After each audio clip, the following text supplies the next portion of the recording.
I think, yep, we're recording now. Woo! Look at us. We, We're trying this time. we did it. All right. Hello, everyone. Welcome to your very second edition. Your very second edition. That's really cool. Look at us, I was, think- grammar. I was thinking very first in my head, and I was like, no, it's like this is the second, and there you go. Very second Number edition. 2. Yeah. Definitely the second. So very second. That goes, yeah, let's go with it. So welcome to your second edition of Feast, Famine, and Freelancing. Got it right on the first try. Woo-hoo. Yeah. And thank you for joining us and coming back. Exactly. We are your hosts, Nicole and Sam. yes, we are. Okay. And we're so excited that you're back. Hopefully you caught our premiere episode that launched on Halloween, which was last week, Thursday. If you didn't, just check it out. It'll be right below this one. I think that's the order, the newest first, on YouTube or wherever you grab your podcasts. We are on Spotify, we're on Apple, all of the places. So check us out. Yeah. So welcome back, or if not, welcome for the first time. Yes. We're glad to have you here. If you did have a chance to listen to last week's podcast, we had a couple of topics that we said we were going to talk about. So that's what we're doing. Yeah. Without further ado, we're going to talk about taxes. Ill, but hey, it's a fact of life. And we're going to talk And I am the living proof of what you do not do with taxes. What Not to Do by Sam. Yeah. We're going to talk about how to optimize your resume, of course, especially if you're going to freelance. And we're also going to talk about why the heck should you listen to us? Yeah. We have thoughts about that. And so Who are these ladies? Yeah. Exactly. Like, who the heck cares? Well, you We should, do. and we'll tell you why. Yeah. And so with that in mind, we're going to dive right in. So we're going to split this, as we alluded to, into 3 sections. First and foremost, we're going to talk about optimizing your resume. So take it away, Sam. Yeah. So I guess with over 25 years of experience, I never really put freelancing on my resume as much because I didn't know how companies that was applying for full-time jobs would take the freelancing.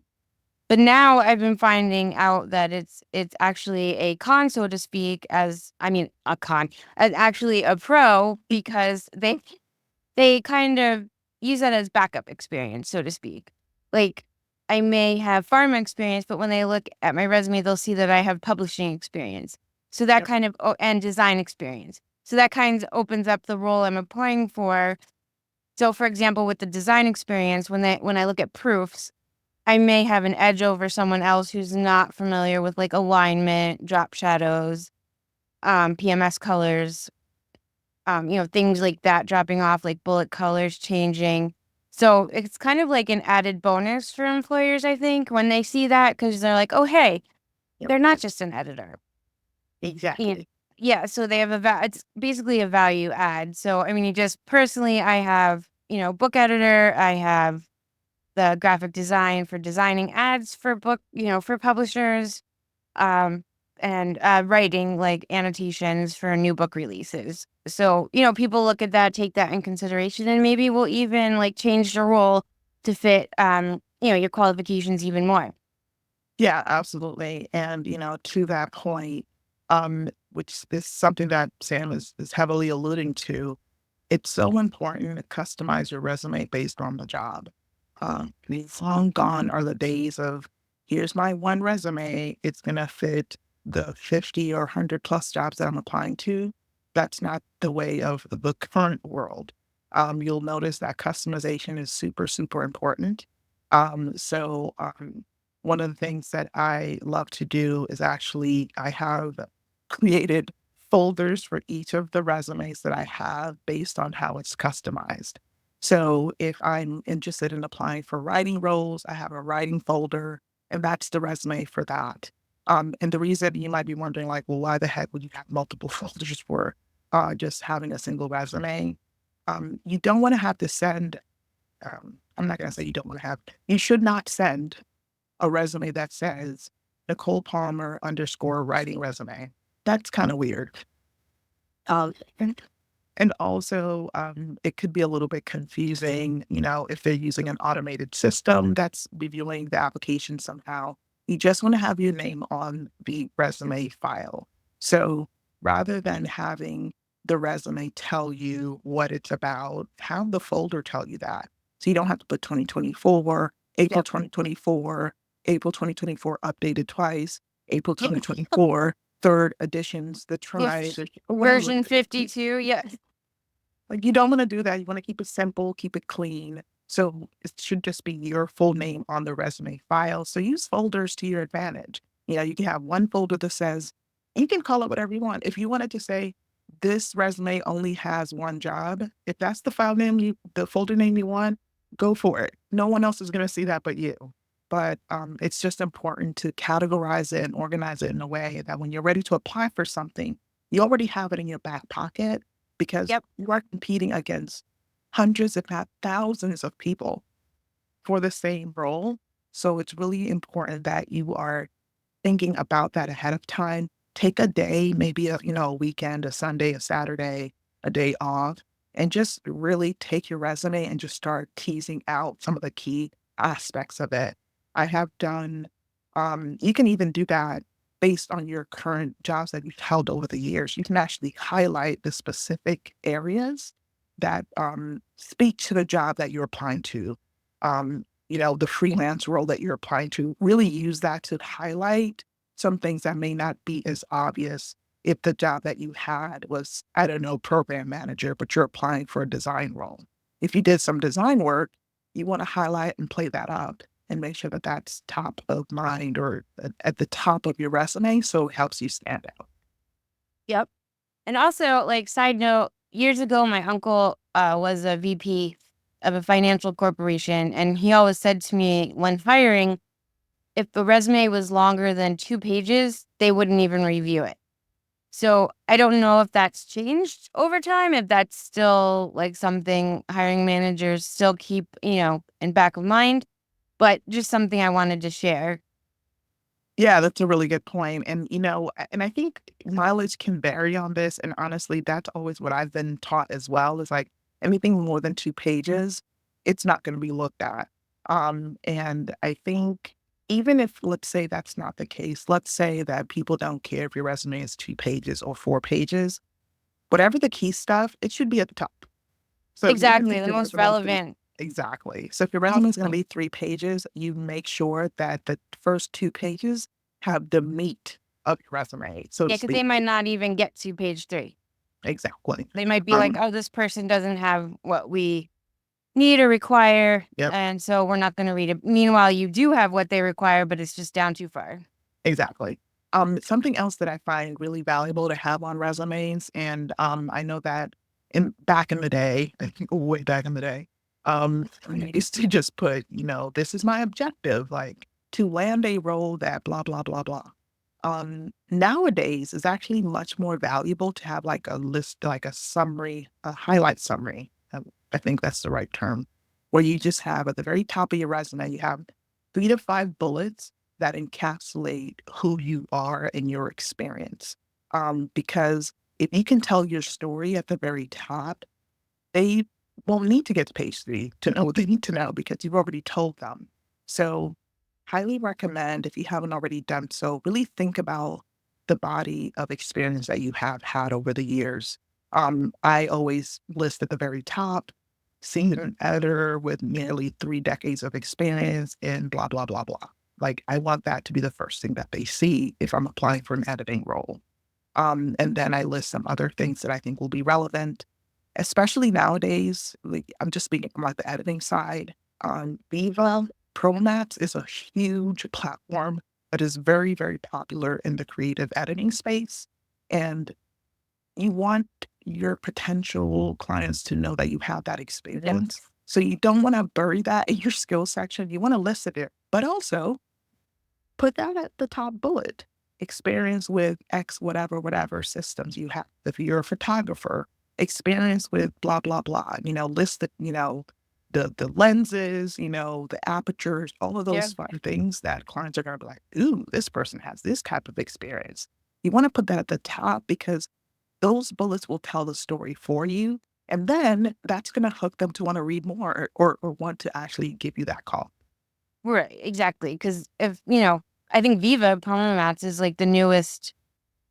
I mean, it's always been around, but I think it's becoming like more popular now. Yeah, exactly. And Workfront, I think those are the Yep. top two. Yeah. Yeah. And so if you have that experience, of course, you want to list that because you want to, again, you're trying to give yourself an edge over everyone else. So you want to make sure that at the very beginning, you've got that hook that tells them, oh, yeah, this person has the experience that we're looking for. You definitely want to actually, learn more or want to have that conversation. Yeah, exactly. What else do And you want then to say about resumes? I was just thinking, and even programs that you think may not be relevant, just add them in because you don't know if they will be or not. Yep, Like for absolutely. like for example, I may be applying for an editing role or freelance, but I will include like Adobe, the suite of Adobe things, just in case they might need a backup to go into InDesign and make a change. Like you just never know. Like there's that added Yep, oomph, so to speak, where they'll be like, oh hey, maybe Sam could do that.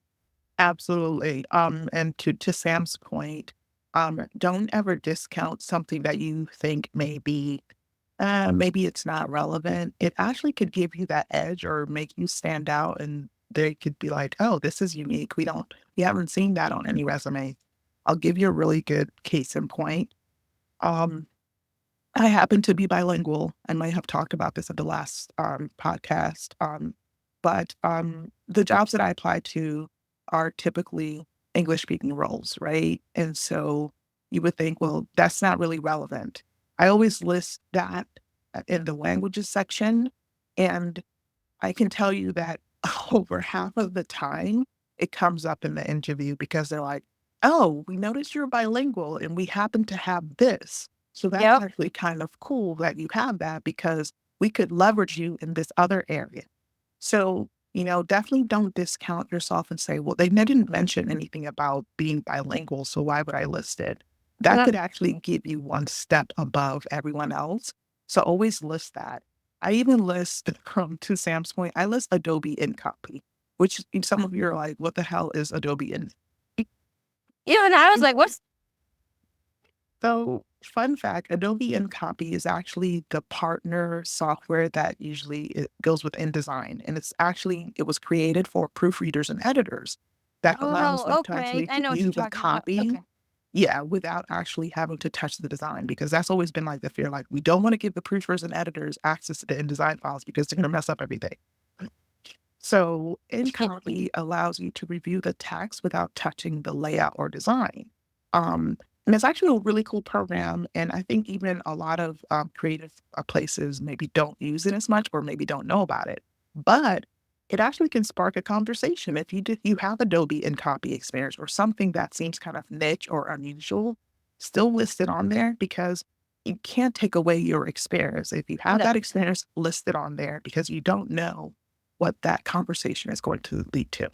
Yeah, exactly. Especially with bilingual with like Spanish, in your case, like Spanish translations Mhm. that come through with like ISIs, an extra pair of eyes, even though they are like, Yes. oh, just check this, but maybe you would catch something that, obviously I would not since, I'm Yeah. not bilingual, but yes. And the number of times that has happened where not supposed to be looking at the Spanish copy and I do and I see stuff, a lot. I can only imagine. Yeah, fun fact.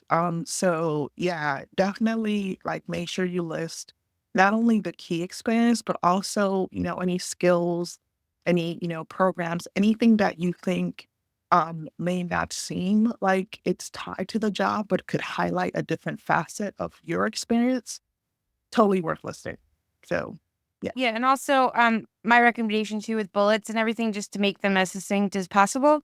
Whoops. You could add to them at the end, but just make sure like the first part of the bullet is what grabs you.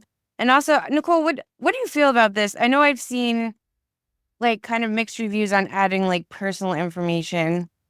Like Oh, yeah. yeah, So, I I don't personally. yes, no. The answer is no. Please no. Yeah, that's what I thought. That was Do my not. yeah. Yes. Do not add your photo. Do not add your marital status. Uh, Mm, Actually, in fact, nowadays you don't even add your mailing address. The yep. only thing they need is how to contact you. So the only thing you should be listing that is considered personal should be your name, your email address, and your phone number. That is all. Yeah, because it's not like a dating app, you know. It's- I like And puppies, it's kittens, long watches. yeah, it is definitely not that. So yeah, highly recommend. Please do not put a photo and these are things I have seen in a resume. So I'm not saying this to like, Yeah, because I oh, used to this work is in just fun to HR. mention. We I used to work in HR years ago, and we got some doozies. There, one guy I remember clear as day sent a picture of himself holding a cup of coffee. Wow. Yeah, We're like this like, is yeah, yeah, this is not Match.com, guys. You're trying to get a job. and yeah, I just So remember that they were like, nope, but they put it in the file for like the craziest resume, which you don't yeah, want, and just yeah. make sure. And I know this is just beating a dead horse, so to speak, but make sure you spell check.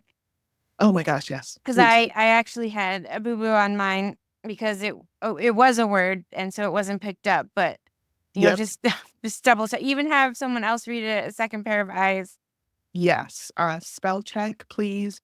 Check it more than once, check it twice, check it more than 3 times. Check for formatting errors. I actually this and we're telling you things that we have done. This is not just like us talking like in the periphery. Like these are things Yeah. that we Oh yeah. with years of experience, editors and proofreaders have done ourselves. I have sent a resume before that had double bullets, y'all. I sent one with a spelling error and I was mortified. But I also sent an offer letter where I didn't notice that when I signed it, Word changed my last name at that time was Miano. It changed it to Maine. Oh, nice. So when I signed it and sent it through, yeah, they laughed, but I was so mortified because oh well, yeah, I'm signing up as a senior editor. Look at me, I can't even spell my last name.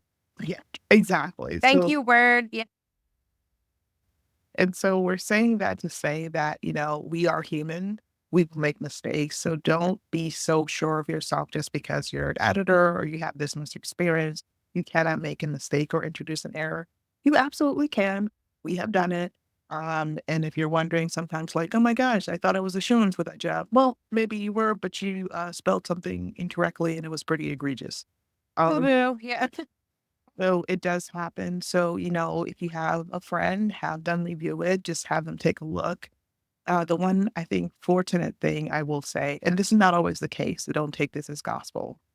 When you are applying for a freelance job through an agency, they typically will review your resume before it goes to the client. So that gives you at least an extra layer. Again, that's not a guarantee, folks.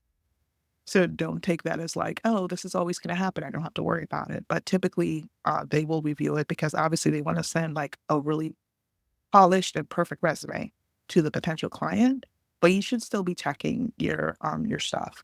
There are also way too many software programs out there that can help you with this. No software program that is an editor, but at least a software program that will give you some contextual corrections. Not Microsoft Word. It is getting better, but it's not there yet. But Grammarly is one potential that will catch things beyond what a regular editor would catch. And I don't know if there's any other programs that you can think of, Sam, but I trying. know that's pretty good. I Um, mean, just the usual. Like if my resume is in a PDF format, so I usually Control A, copy the text into Word, yep. just to run a backup spell check. Yeah, at minimum, you should be running a spell check. At very minimum, you have to run a spell check. Don't assume everything looks good. Make sure that there are no errors. And if you can find someone to just at least take a look at it, and they don't have to be an editor. I mean, ideally, if you can, great. But have a friend or a colleague or someone who can just like, hey, can you take a quick look just to make sure everything looks, okay? because they're going to catch something that you may not see because you've been looking at it for like forever. Yeah, exactly. Then that's what happened to me is it was like, um, I read it so many times that I don't know if I even would have noticed. Yeah. So something to think about, keep in mind, definitely double check your resumes. Definitely make sure that you're putting some key summary bullet points at the top. Something else to keep in mind, because this I think also comes up a good bit, use action verbs when you're, summarizing each of your position descriptions. So, and there's, a caveat there. When you're talking about your current role, you're going to do present tense, because that's what you're Yep. actually doing now. When you're talking about your former roles in the past, those will be past tense. Yep. So if you used to work, I don't know, bartending, um, mixed drinks instead of mix drinks because you did that in the past. That was a terrible example because you can't really tell conversations. I just realized, but you get what I'm saying. What I'm saying is if it's an old role that already happened, you know, use past tense. So edited instead of edit because you're currently doing it. That's really important. So make sure that your tense changes are Yep. consistent throughout your resume, and always, recommend, and, everyone has different opinions on this. Action verbs are key. So you want to start each of your bullets with an action. What did you do? Yep. Not, you know, um, I can't think of a really good example, but, maybe I guess putting I as the start of the sentence. No, always an action verb. What did you Yep. do? What did you accomplish? If you have anything that's above and beyond, maybe you were able to reduce, the cost somewhere. Those Yep. are important things to Oh, those are highlight. really important cost Yes. savings. Like I was No. just looking at my resume. So I don't use I just that's just me throughout. So like for example, I put like electronically copy edited, proofread both HCP and DTC print and digital assets. So right there they have the electronically case in point to Viva. Yep. Exactly. So be very descriptive. Also, if you have leadership roles that you have, include the number of people that you led that were on the team. Numbers are king. So you want to definitely have that in there. If you, were able to cut costs down, something that I actually saw recently, which I thought was really cool. Instead of putting percentages down, if you can actually like quantify it in a more specific way. So rather than saying, reduced overage by 30%, if you can say, reduced overage from 8 hours to 3 hours. So you see the difference where, Yep. percentage is kind of a little bit abstract in the context of an employer or potential wondering what the 70%, Yeah, 70% what, exactly. Yeah, I right? like that. Versus, I didn't even think of that. versus going to Yep. like, oh, from 8 hours to 3 hours. Well, oh, that's a huge difference. There's a 5 hour short, reduction. So that's Yep. something that they can easily understand and like say, oh, yeah, that's pretty cool. Or how about versus saying, um, increase revenue by 30%, increase revenue from, 2 million to 4 million. Yep. That sounds so much better. Yep. So there's a difference there, and it not only sounds better, but it's easier to count, if that makes sense. So wherever you can put actual, not just dollar amounts, but actual numbers, Yep. that's Proven. important. Yep. Exactly. Like grew customer base to, by 50%. No, grew customer base from 2,000 to 3,000.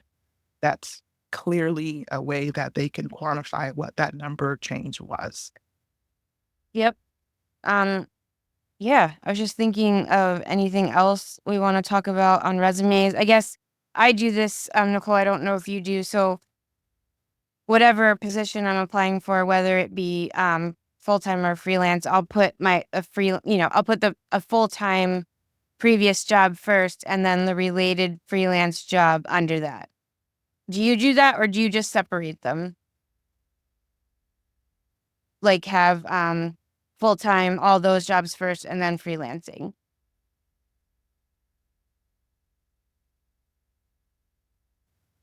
So it said that the network had like it was searching for network. I'm sure it was on my side.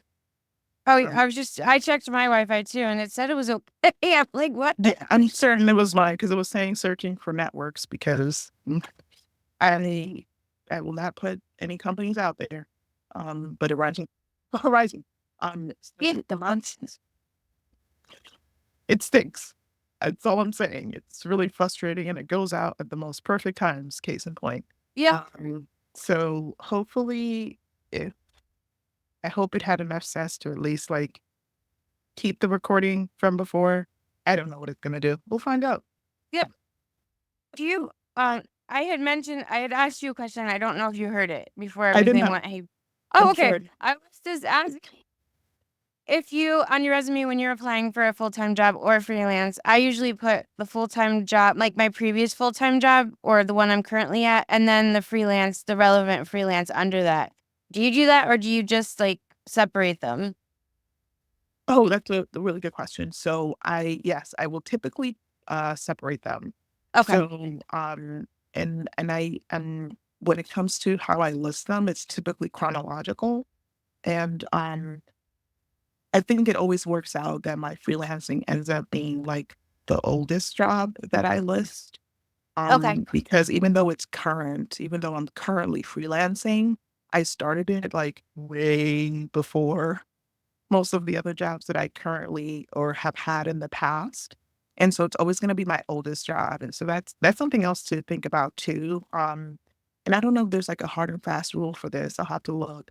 But typically, on your resume, unless to be clear, if this is a functional resume, then it's going to look a bit different.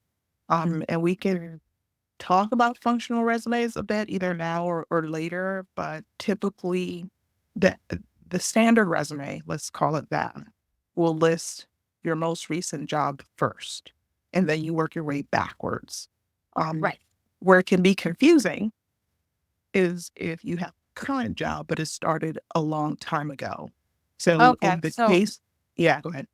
Oh no, I was just gonna say, so I have two different versions of my resume. I think I'm just gonna revert back to the, oh my God, I can't even the most current to the oldest. I thought it was the my network again. I was like, oh, dang it. That's Sam. It's the Sam work. Yeah. So, yeah, so basically when it comes to my resume, because my freelancing work is the oldest work, like I put up my shingle um several none of your business years ago. Um because of that, now it's okay, I don't have any shame. I started freelancing in 1997, a long time ago, folks. So Yep. because that was my oldest job, that always is the last thing that I list. Even though it is present, I am actively freelancing, it's my oldest job. So it's always going to be the last thing on my resume. So it's going to be all the way at the bottom. Unless, here's the must part. I do have a specific resume that I do that is actually tailored to only include my freelancing. So in that case, I'll only list my freelancing work. And actually, I'm actually pretty proud of this resume, to be really honest, because it actually takes up 2 pages and it's just one role. But I Oh, work for that's multiple awesome. clients, right? And so the way that I do that particular resume is I have a summary of all the types of things that I've done. And then right below, I have a bulleted list of client highlights. So I actually list out the different roles and the different things that I did in those roles. Um, and that resume is actually, when I've used it, it's pretty popular and it works really well, especially when it comes to freelancing, because they're not expecting to see, they're likely not going to be worried if they see, oh my gosh, she's got this resume and um, this is too much like she's too overqualified for the role because it's understood that you have clients that you work with. And this is going to be no different. So something to think about. So that one I do have a folder called freelancing resume. And that's literally the only job that's there because you think about it, this is a job that I've done since 1997, covers several years. I don't have to worry about a gap in work because I have always freelanced since as far back as I can remember. So that's a way you can do it. You don't have to list your client names. You can scrub them out. It just depends on kind of use your judgment on that. If it's an opportunity that you think it would be prudent to leave the names of the clients out, do that. If it's not, list them. You just have to, again, make a judgment. But the intent isn't to, you have to really base it on whether or not these are roles that you have that. Oh, I can't hear you again.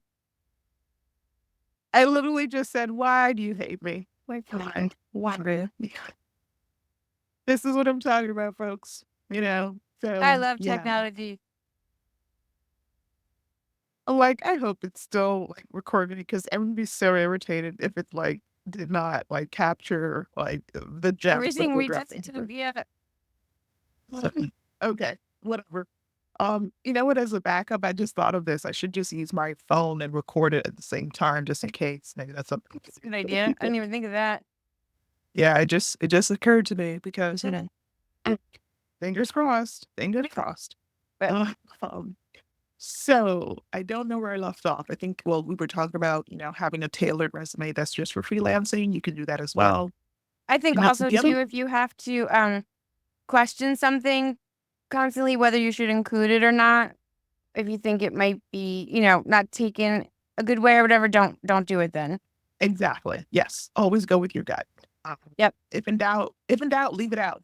exactly. And also with references and everything, just put references available on request. Yes. Don't You don't don't put need to anyone's have name. wisdom. Exactly. Like, long gone are the days of having a references section on your resume. That's not required or necessary. Um, and in fact, I don't even list references furnished on request anymore, to be No, honest. I no. don't even put that in there. So that's not even a section that's on my resume. The last, I think that was Ripley co-signing again. Um, Yeah, she agrees with you about references. I Yeah. figured she would. I suspected as much. Yeah. So again, make sure that you have tailored resumes depending on the types of roles that you're going to apply for. If it's a photography, have a photography resume. If it's social media, have a social media resume. Now that you can't list everything else, you want to tailor it. You don't want to have any prospective client having to sift through your resume to get to the meat of what they need or the heart of the content that is relevant to them. So, always refine your resume, always have multiple versions of your resume depending on the role. Um, and also take the time to really think about the different things you have done over your career. Um, you may have, I don't know, worked at a fast food joint. And you may think, well, this isn't relevant for what I'm trying to do over here. But if there's specific aspects of that role that actually you can showcase and actually apply, then focus on that, highlight that part of it and show how that is relevant. There are ways you can actually show how certain things can be relevant for the role that you're applying for. I've done program management before, and part of that included quality control. That's what I focus on. Hey, I conducted quality control, and this applies to this editing role. So that's what I'm going to highlight and play it out. So just kind of keep that in mind. Don't sell yourself short or think because this specific role you had a specific title. There's nothing that you can tease out of there. It's kind of like digging for gold or mining for gold. Thanks. So, Either or works. where you can actually find some really good treasure. Being a cornball here. I like it. Within the roles that you have held, and you can, really focus on, playing up those aspects and really package your resume in a way that's going to land you the gig. So I think we've talked a lot about resumes now. Yeah, I think we did. People are probably like, that's more than I ever wanted to know about resume. You're welcome. Yes, exactly. But I Uh, think it's super helpful. yeah. So if there's anything else that we didn't cover that you wish we had covered about resumes, please leave a comment. If you're watching this or listening to this on YouTube, leave a comment in the comments section below. And we'll definitely revisit this topic. If if you found us on LinkedIn and want to know more, send us a message on LinkedIn. We do have an inbox. So definitely let us know if you have questions. If you found us on Facebook, drop us a comment and let us know if there's anything that needs clarifying, if there's anything that you want to know more about. We are very happy to follow up with you. Exactly. So next up, which is I think it's actually a pretty good segue. So kudos to you, Sam, for deciding on the order because it makes sense. Whoop whoop. Um, so why should you listen to us? If you've gotten this far, you probably already know the answer. But if you don't, we're gonna tell you. The really, really short answer is because we know what the heck we're talking about. That's the super, super short answer. But that's probably not what you want to hear. You want to know more, don't you? So here we go. Um, I've been talking a lot, so I'm going to switch over and I'm going to put Sam on the spot to give her a side of things, and then I will jump in. I think we came up with this idea because it's a tough world with freelancing, and there's a lot of things people don't know about freelancing. And we just thought that we would share our knowledge and experience because, we have a lot of things. Hey, don't do that. We, because we've learned, and, I'd like to share, and Nicole would too, like little tips and tricks we've picked up along the way. How to, like we just discussed with the resume, how to make yourself stand out. How not to sell yourself short, as you said, but also charging rates, like to give you advice on that. A lot of people are trepidatious about giving a certain rate, but don't sell yourself short. You're worth it. Like, I mean, it took me a while to be Agreed. like, oh, well, maybe they won't want to hire me because I'm Yeah. asking for this. Well, you know what? Then you don't want to work for them. Bill. Yeah. So you want, and we'll help you find places that will actually value you and fight for you when placing you for the rate that you want. And you know what? Start high. But no, like, say you want, for example, $75 an hour. Well, start with, like, 90 and, then they'll work down possibly. You might get the 90 and be like Yeah, or, exactly. they might come back and be like, "Well, how about 80?" And then there you go. You got $5 more an hour. Exactly. So, Um, yeah, go ahead. no, I was just gonna say, like, who wouldn't want to listen to people that use words like trepidatious? I mean, come on. That's a pretty good word. Let's not discount the fact that we just throw stuff out like that. Yeah, Because and why? That's how we roll.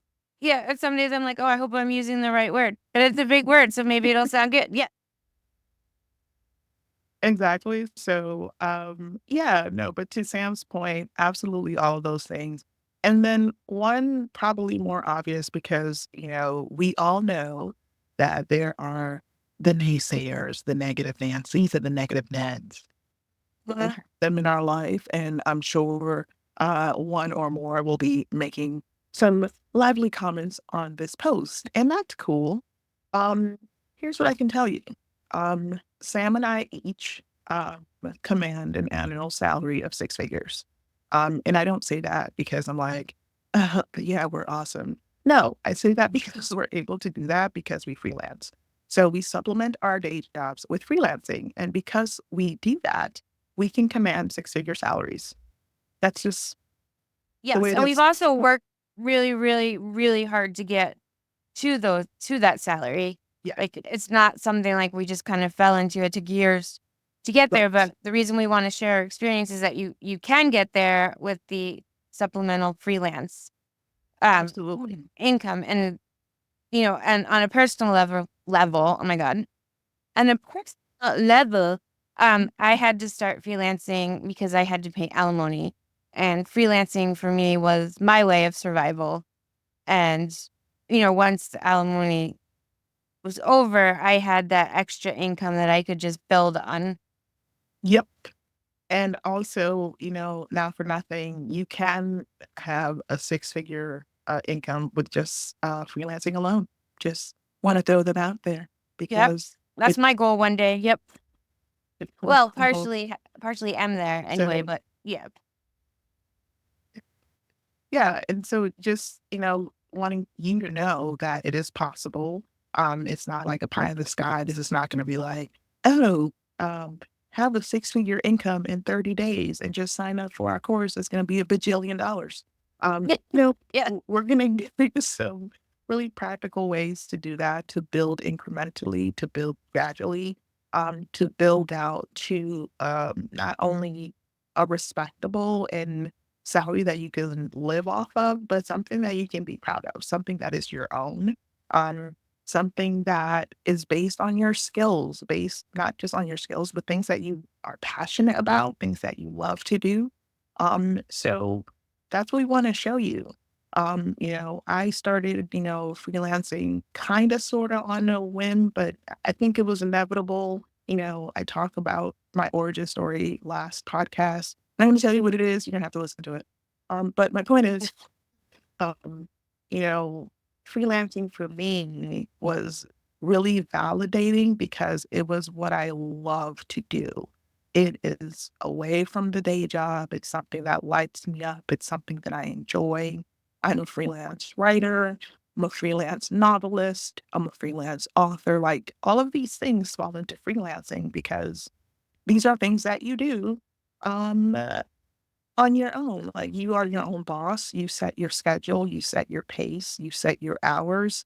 Um, so don't think that there aren't things that you are thoroughly thinking about doing or are doing that don't fall into the realm of freelancing. Freelancing is really when you're setting your schedule, you're setting your hours, and you're doing something that you enjoy and love, and you're making money. That's pretty sweet. It's Yeah, when you think exactly. about And you're it. also building a client base. Like a lot of my client base came by word of mouth. So it's a very small world you'll learn in the Mhm. pharma community, especially for freelancers. So, I had some full-time jobs they knew I was trying to go freelance, so then they recommended me for like a freelance opportunity. And then I kind of went from there where your name is kind of thrown about in the industry and they're like, "Oh, hey, yeah, we worked with her. Let's bring her on." Like that's how I got my current freelancing opportunity. I worked my manager actually from a previous job came to this job and then asked me if I was interested in freelancing and lo and behold I was. So, word of mouth and setting yourself up with a good reputation and client Yep. base that will really help you go far. Very, very, very important. And like I said, we do talk about editing a lot because that's kind of like our thing, but all of these things are translatable to anything that you're trying to do. Maybe you want to sell pies on the weekend. I mean, if that's your jam, that's your jam. I think that sometimes it can get lost on the fact that you don't have to be a small business owner per se. And I'm going to say this delicately because it might be a tad contradictory slash confusing, but I say that you don't have to like have a brick and mortar, or you don't have to, get a business license to freelance. If it's Right. something that you do in your spare time, that you do it as income, great. That is freelancing, folks. There's Yeah. nothing like super like, magical or special about, being a freelancer. You still are your own boss. I will say that. And we're going to talk about what that means in a minute when it comes to dun dun dun taxes. Um, Yeah. but you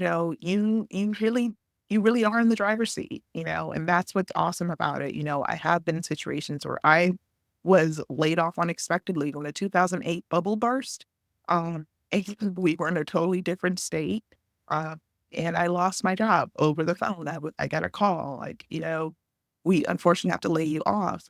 I was able to pivot very quickly. We moved back from Florida back to Maryland, and I had a job lined up because of my freelance network. So that's the power of freelancing, where you can actually have a safety net when, something goes sideways at the day job. So, Exactly. And it's frequent. Yeah. don't burn any bridges. I know it's Please. hard when you leave a job or leave freelancing. Don't, because you never know who you're gonna run into, and Exactly. they'll be like, "Oh no, don't hire her," Yeah. without even giving you the chance to defend yourself, because it's Mhm. just like a gossip drama thing where Mhm. Mhm. people don't people don't realize that's Mhm. your it's that's Yeah. your income that people are Mhm. messing with, Yeah. and Yeah. also another point to that is don't be afraid to say no, which Mhm. it took me a while to learn. If who you're freelancing for, if a project comes up and you just can't do it, Yeah. don't feel like you have to like find a way to do it. Don't be afraid to say no. Exactly. And Yes. also don't take on more than you can handle. I've done that so many times because, you need the money and stuff, but then you also need a breather for yourself, Yeah. and Yeah. you don't need added stress on top of it. Yeah. And we're gonna do a whole other dedicated Yep, session or section on the dangers of over promising and under delivering. Ooh, yeah, exactly. Yep. we're going to talk about it. Not today because that's going to take us a minute. But we're going to have to talk about it. We're definitely going to talk about all of the things. But to Sam's point about not burning bridges, the beauty of freelancing and having your own clients is that on the flip side, you can absolutely burn that bridge at the day job. And not all the time, I will say that there are times though, and that's my caveat. You do not want to burn bridges, but as a freelancer, it gives you the freedom to walk away. Maybe that's the right term. Yeah, It gives you exactly. the freedom to walk away from the day job if the day job is literally killing you. Um, so Yeah. Yeah. So, what I'm saying there is that having something that you can fall back on gives you the ability to just say, you know what, it's time to walk away from it. And you can do it very gracefully. You can you can give the 2 weeks notice.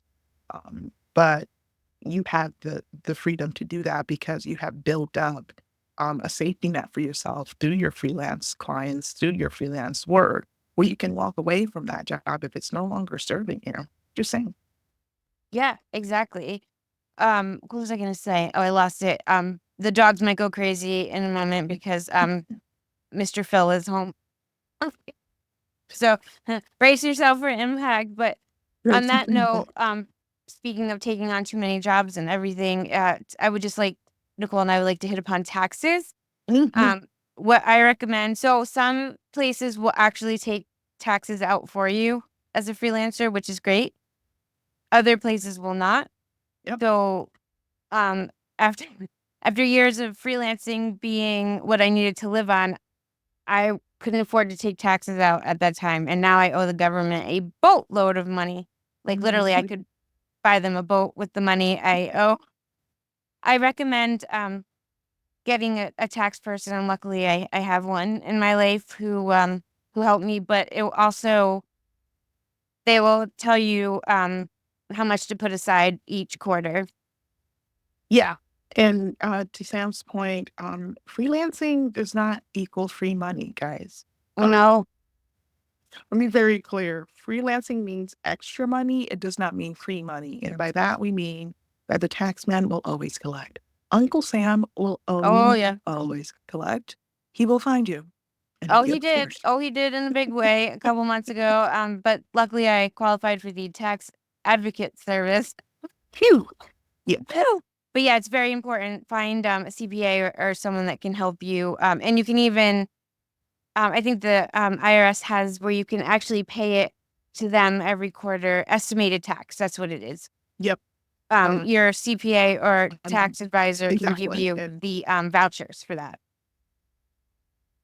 So yeah. yeah. And so prepay as much as you can. The other trick that I do that has been super super useful for me um, is this only works though. Sorry, if you have a day job. If you don't have a day job, this is not going to apply to you.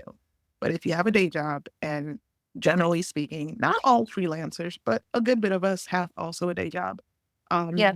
What you can do is actually adjust your withholding at your day job. And you're like, what do you mean, Cole?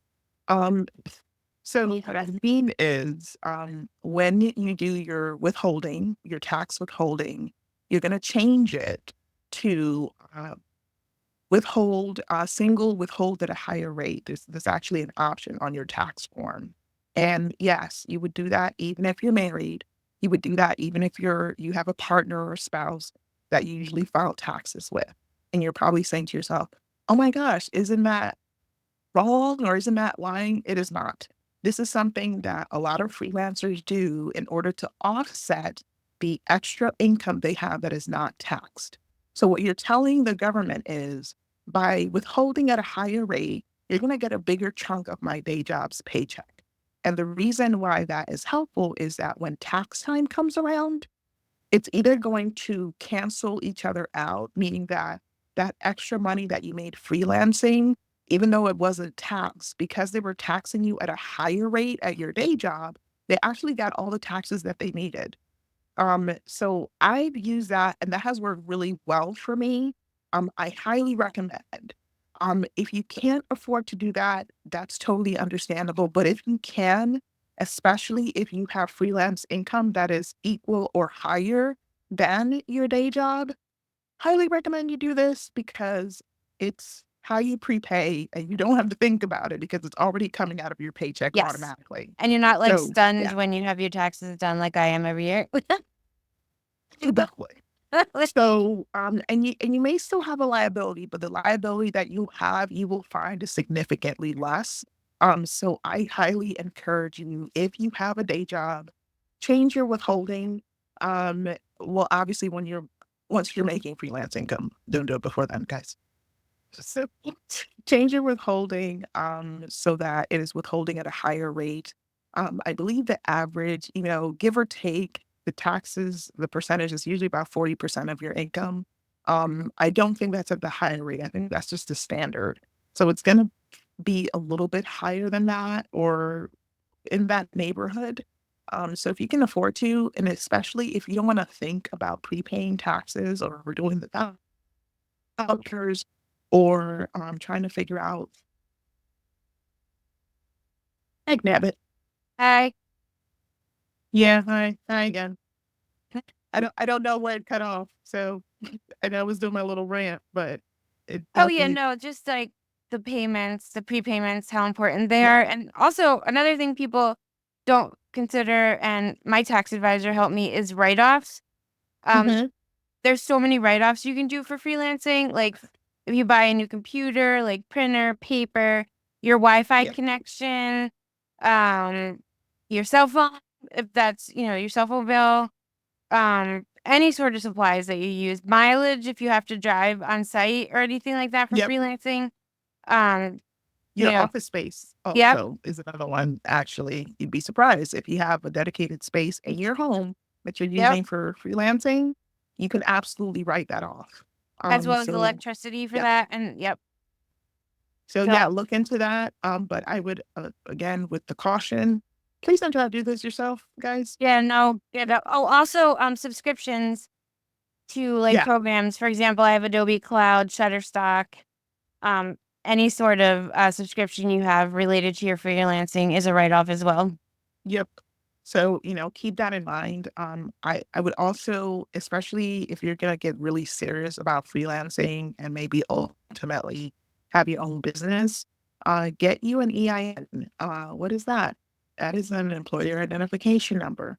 How do you get it, Nicole? Go to irs.gov. Yep. Uh, Uh, it's super easy and it's free.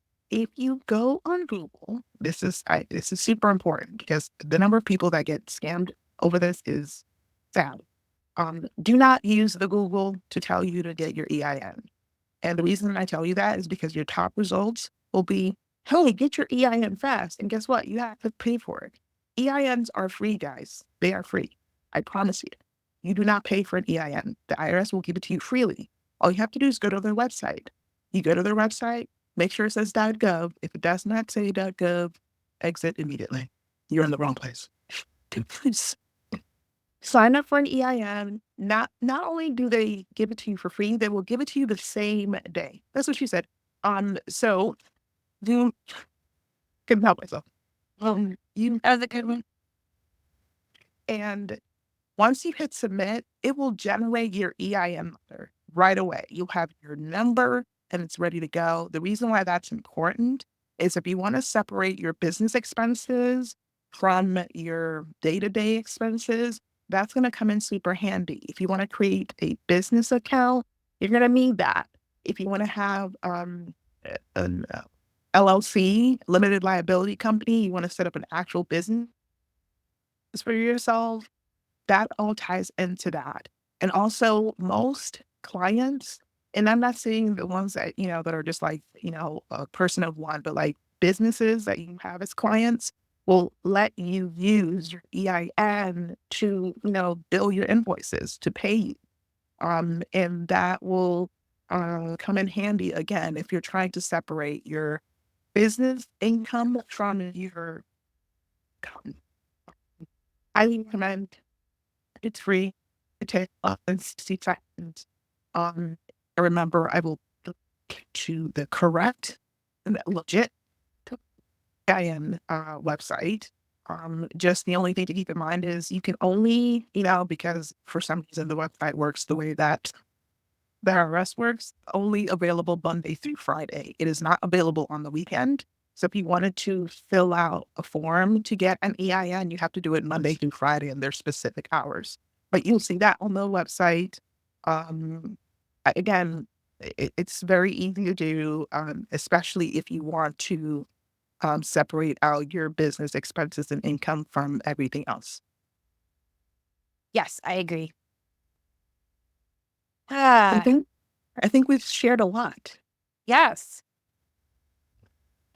And yeah, first I'll have to go back and figure out where exactly my voice disappeared because of, my fantastic Wi-Fi. Oh, well, you still have, Ripley was filling in for you. So I think you're good. Yeah. So yeah, so that's episode 2, down the hatch, as they say. So we did it. Woohoo!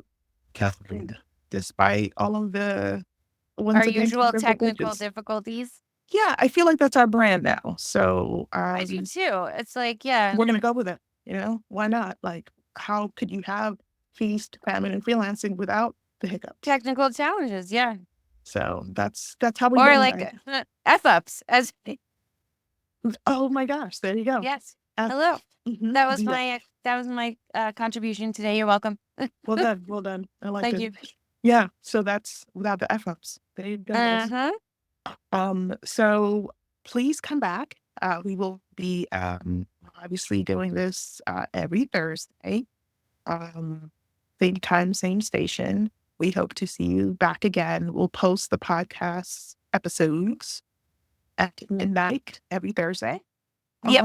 And we'll have some really cool stuff. I don't know, because this is how we roll. So we talk about what topics we're going to talk about on the fly a little bit. I don't know off the top what we'll talk about next week. I wanted to give a really cool teaser, but hey, Sam, what do you think? Maybe like tips and tricks, like review tips and tricks, you think? Like, what am I thinking? Not like spell check and stuff, but comparison, like easy comparison ideas, checking your work, Cool. like stuff like that. You want to dive into like how we like compare stuff as from an editing perspective? Yeah, then? maybe something like that too, I guess. Yeah. We'll come up with something killer. We will, and we'll still, if you're not into editing, if it's not your jam, we understand. We'll have something for you too, we promise. Yes. So there's like all of the topics will not just be editing centric, as if you notice today, what we talk about was pretty universal. But editing is still our jam. So we're gonna throw it in there, every now and then. A lot. Yeah. Yes, or a lot. Because that's kind of how we roll. And, if it is something that you're interested in doing, we do want to actually provide those resources to you as well. Yes. However, Set you up with, get you into the network, so to speak, yeah, as but, as you're starting out. We hope to help aspiring freelancers get set up as well. exactly. So, remember, your EIN, you can do that yourself. Do not pay for that. Do not pay for that. It is free. It is free. It is free. Do not pay Yeah. for it.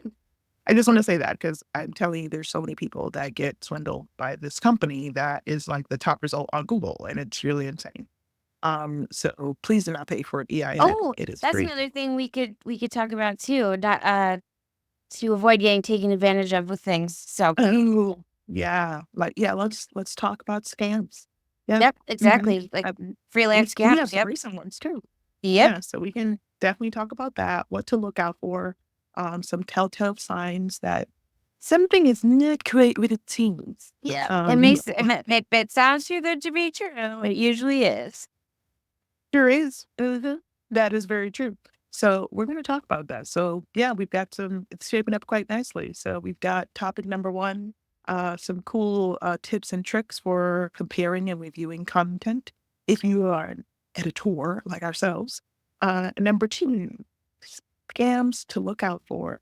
How to spot some scams and Yeah. coming a mile Them away. scams. Um, Maybe number three, could be what we alluded to earlier, the overpromising and under Yes, delivery. that's a good one. Yep. You don't want to be the person. How to avoid that. Yep. Don't be that person, guys. Because it will tank your aspirations faster than you think. And boy, do I have some stories for you. Oh yeah, Mhm. we do. And Yeah, also make you question your love for freelancing. So you never want to do that. exactly. So, Alrighty. came up with the topics that we have for next week, Thursday. So tune in. I think Yep. you'll We love hope it. to see you again. All right. Take care. All right, guys. Bye bye.